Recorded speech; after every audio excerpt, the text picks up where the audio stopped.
Titanic, the tragic story of the unsinkable legend.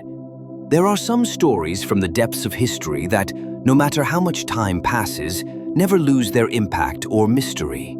These stories stand as monuments to arrogance, hope, tragedy, and humanity's test against nature. Today, we embark on a journey toward one of the most well-known of these monuments, a tragic legend forged in iron and rivets. Our destination? The magnificent ship once declared, "Not even God can sink her," the Titanic. It all began at the dawn of the 20th century, a time when the Industrial Revolution and technological advancement had reached their peak. Humanity believed it could defy nature, conquer every obstacle with steel and intellect. The most grand and tangible symbol of this belief was to be three massive ocean liners designed by the White Star Line: the Olympic, the Britannic, and of course the most famous among them, the Titanic. When construction began on March 31, 1909, at the Harland and Wolff shipyard in Belfast, Titanic was more than just a ship. It was a dream. At 269 meters long, 28 meters wide, and weighing over 46,000 tons, it was the largest and most luxurious passenger ship ever built at the time. It featured swimming pools, Turkish baths, elegant restaurants, and comforts never before seen on a ship. But it wasn't just the luxury that made Titanic legendary. What truly made her special was her safety technology. Her hull was divided into 16 watertight compartments. Even if 4 of these compartments completely flooded, the ship was calculated to remain afloat. This engineering marvel earned Titanic her famous and hubristic title, the Unsinkable Ship. Then the big day arrived.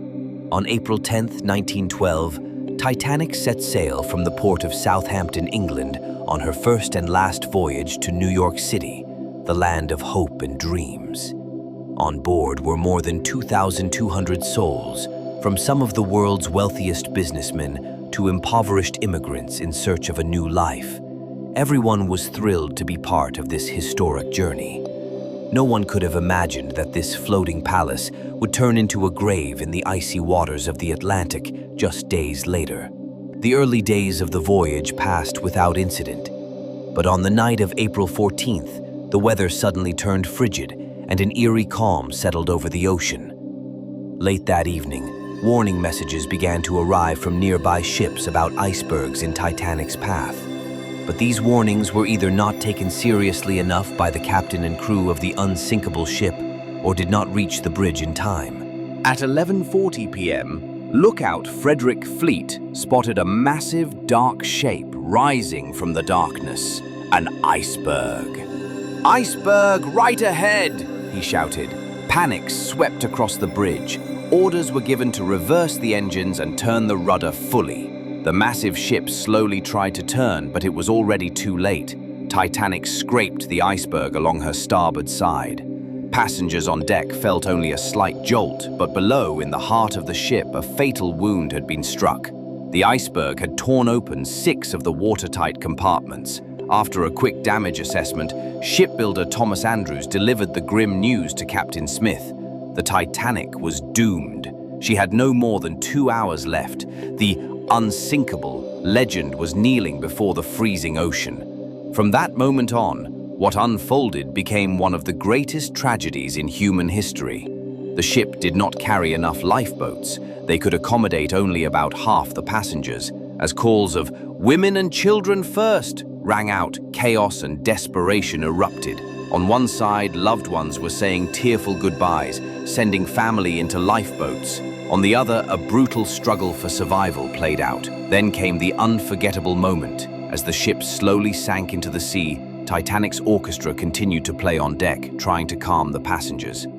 It was a poignant farewell that symbolized the resilience of the human spirit and the comforting power of art in the face of disaster.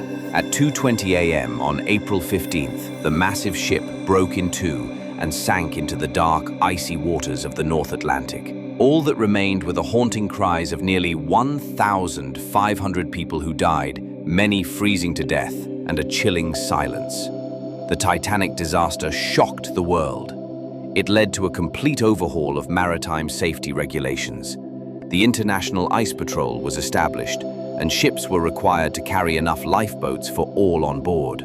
For years, the legend of the Titanic passed from one generation to the next. In 1985, the wreck was discovered nearly 4,000 meters below the ocean surface by Dr. Robert Ballard.